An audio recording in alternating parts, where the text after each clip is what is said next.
औज़ुबिल्लाहिमिनश्शैतानिर्रजीम बिस्मिल्लाहिर्रहमानिर्रहीम। व्यूअर्स अस्सलाम वालेकुम। सबसे पहले तो एज़ यूजुअल उन तमाम दोस्तों का, बुज़ुर्गों का, बच्चों का शुक्रिया अदा करता हूँ जो मेरी वीडियो पसंद करते हैं, लाइक करते हैं, शेयर करते हैं, और नए आने वालों के लिए खुश आमदीद। और रिक्वेस्ट के मेरी वीडियो को सब्सक्राइब करें, लाइक करें और शेयर करें। ख़ासकर कमेंट्स बॉक्स में जाके कमेंट्स पास करें ताकि उससे मेरी दिलजोई भी हो और मैं अपनी वीडियो को मज़ीद बेहतर से बेहतर कर सकूं। जनाब, आज थोड़ा सा मौजू हट के कर रहा हूँ। एज यूजुअल बहुत लोगों से किया भी हुआ इस मौजू पे भी, लेकिन मैं काफ़ी देर बाद इसे टच कर रहा हूँ। उम्मीद है आप लोगों को पसंद आएगा। कुछ नारे पाकिस्तान के लिए जो मैं पेश खिदमत है आपकी नज़र पेश करता हूँ। पाकिस्तान का मतलब क्या? डाके मारो और हलफ उठा। तेरा मेरा रिश्ता क्या? पहले मैंने खाया अब तू भी खा। पाकिस्तान का मतलब क्या? पाकिस्तान को लूटो और बाहर को जा। पाकिस्तान का मतलब क्या? जहां से हराम मिले वहीं से खा। पाकिस्तान का मतलब क्या? दूसरों को फंसा के अपने आप को बचा। पाकिस्तान का मतलब क्या? रात 12 बजे अदालत खुलवा, केस का फैसला अपने हक में करवा और रातों रात बाहर को जा। ये मैं कुछ इसलिए मजबूरी है मेरी, क्योंकि मैं एक वर्डिंग अक्सर आजकल कहता हूं कि मेरा वज़ीर आज़म इसलिए चोर है क्योंकि मैं चोर हूं। इस मैम में 25 करोड़ अवाम है, अब तकरीबन 25 करोड़ हो गई है इस मैम में। ये 25 यानी हम भी उतने मुजरम है जितना हमारा वज़ीर आज़म मुजरम है या चोर टोला पर बैठा हुआ है। उसकी छोटी सी मिसाल कल भाई ने बताई कि वो बहरिया टाउन में काम करता है और हरबंसपुरा रहायश है उनकी। वो वहाँ से रात को पेट्रोल डलवाने का एक आम सेल्समैन, और 500 का उसने कहा पेट्रोल डाल दो, और सामने मीटर भी चल रहा है। भाई कह रहा मैं देख रहा हूँ, मीटर से 500 पूरा उसने डाला, लेकिन घर आने तक मेरी मोटरसाइकिल को रिजर्व लग चुका था, यानी उसने 500 का नहीं डाला। वो हार्डली यानी मोटरसाइकिल में पहले भी पेट्रोल था, ज़्यादा 150 या 200 का उसने पेट्रोल डाला। ये आम बंदे की बात कर रहा हूँ। फिर मौलाना तारिक जमील साहब का इस बारे में क्लिप जो उसने कहा, एक मैं जा रहा था, एक मजदूर रो रहा था, एक रेड़ी वाला बुजुर्ग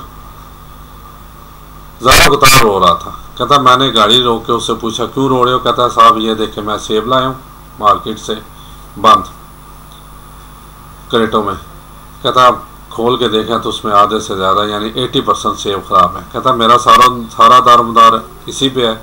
मैं ये सेब बेचता हूँ तो घर जाके जो है ना बच्चों के लिए आटा ले जाता हूँ, कुछ और चीज़ें ले जा, घर का सारा दारोमदार मेरे इसी रेड़ी पे है।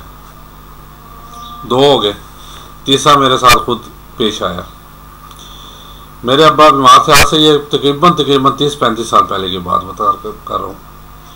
तो रेलवे कैनाडा हॉस्पिटल में वो एडमिट थे, तो मुझे भेजा। उस वक्त मैं तकरीबन मेरी कोई हार्डली 10-12 साल उम्र थी कि जाके स्टेशन से सेब ले आ।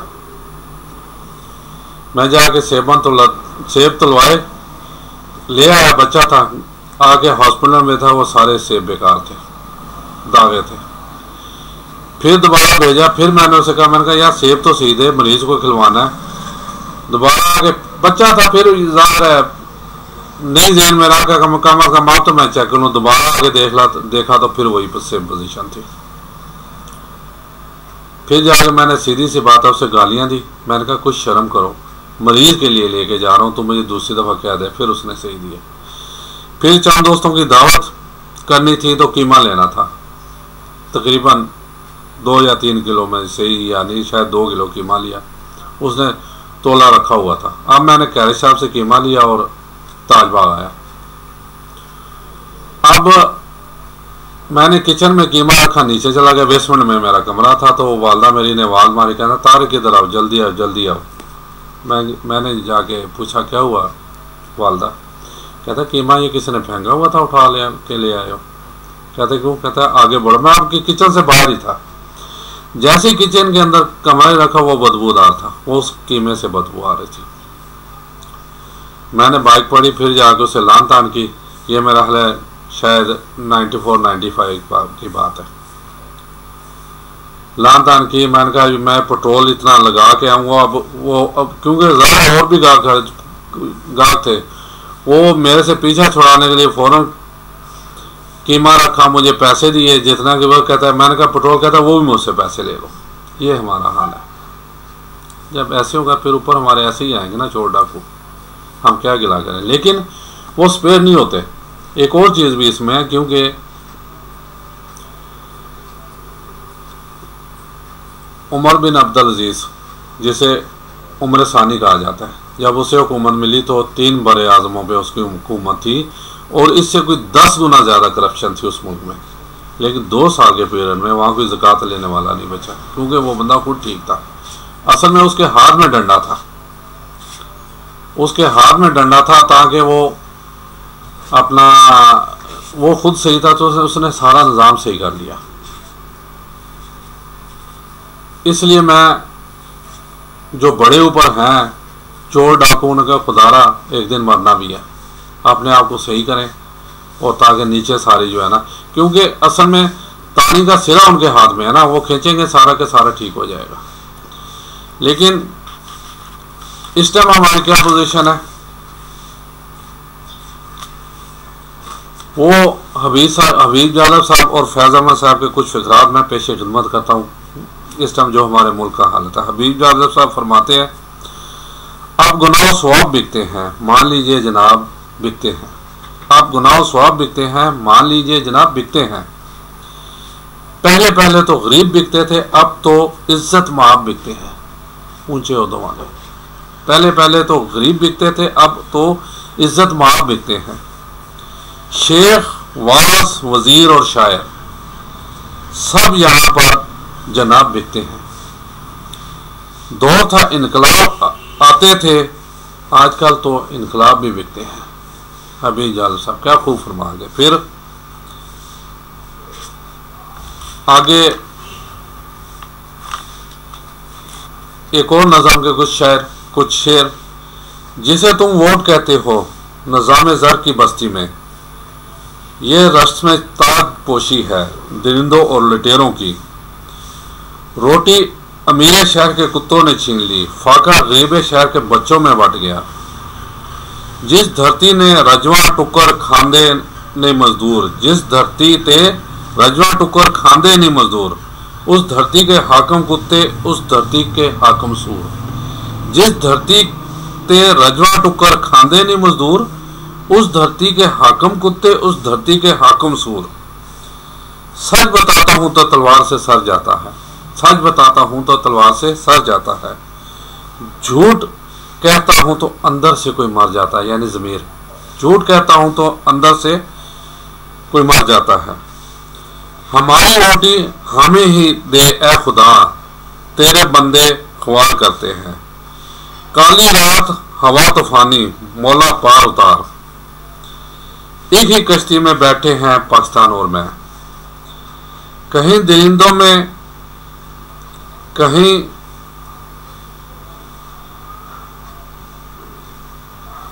कहीं मंदिरों में दिया नहीं, कहीं मस्जिदों में दुआ नहीं। कहीं मंदिरों में दिया नहीं, कहीं मस्जिदों में दुआ नहीं।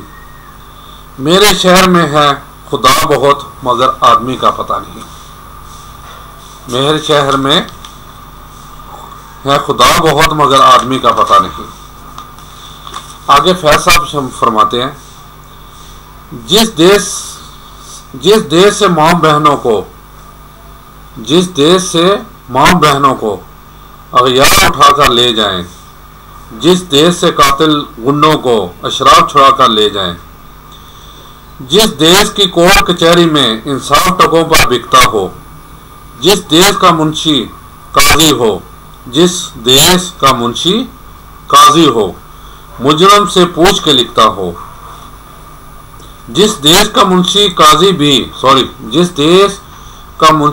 भी मुजरम से पूछ के लिखता हो, जिस देश के चप्पे चप्पे पर पुलिस के नाके होते हों, जिस देश के चप्पे चप्पे पर पुलिस के नाके होते हों, जिस देश के मंदिर मस्जिद में हर रोज धमाके होते हों, जिस देश के मंदिर मस्जिद में हर रोज धमाके होते हों, जिस देश में जान के रखवाले खुद जाने ले मासूमों की, जिस देश में जान के रखवाले खुद जाने ले मासूमों की, जिस देश में हाकिम जालिम हो सिसकी ना सुने मजबूरों की, जिस देश में हाकिम जालिम हो सिसकी ना सुने मजबूरों की, जिस देश के आदिल बहरे हों आहे ना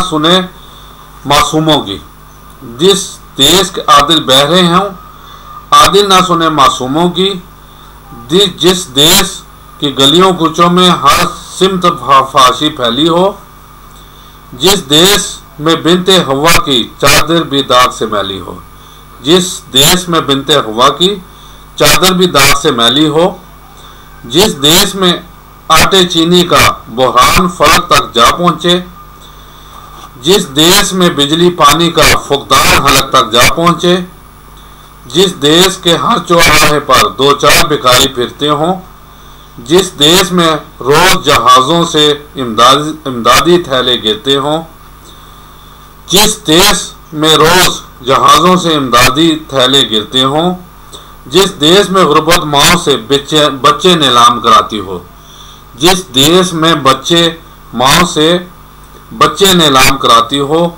जिस देश में दौलत शुरफा से नाजायज काम करवाती हो, जिस देश में दौलत शुरफा से नाजायज काम करवाती हो, जिस देश के ओहदेदारों से ओहदे ना संभाले जाते हों, जिस देश के ओहदेदारों से ओहदे ना संभाले जाते हों, जिस देश के साधारण इंसान वादों पे ही टाले जाते हों, जिस देश के साधारण इंसान वादों पे ही टाले जाते हों, उस देश के हर लीडर पर सवाल उठाना वाजिब है।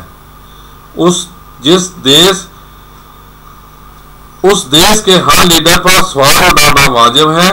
उस देश के हर एक हाकिम को सूली पे चढ़ाना वाजिब है। उस देश के हर एक हाकिम को सूली पे चढ़ाना वाजिब है। क्या खूब कह गए फैज साहब। अब इससे आगे मैं क्या कहूँ, इससे आगे मैं कुछ नहीं कह सकता। यानी हमारे मुल्क का सेम यही हाल। ज़रा सोचिएगा और कमेंट्स बॉक्स में जाके इस पे अपने रिमार्क्स दीजिएगा। इजाज़त चाहता हूँ। अस्सलाम वालेकुम व रहमतुल्लाहि व बरकातहू।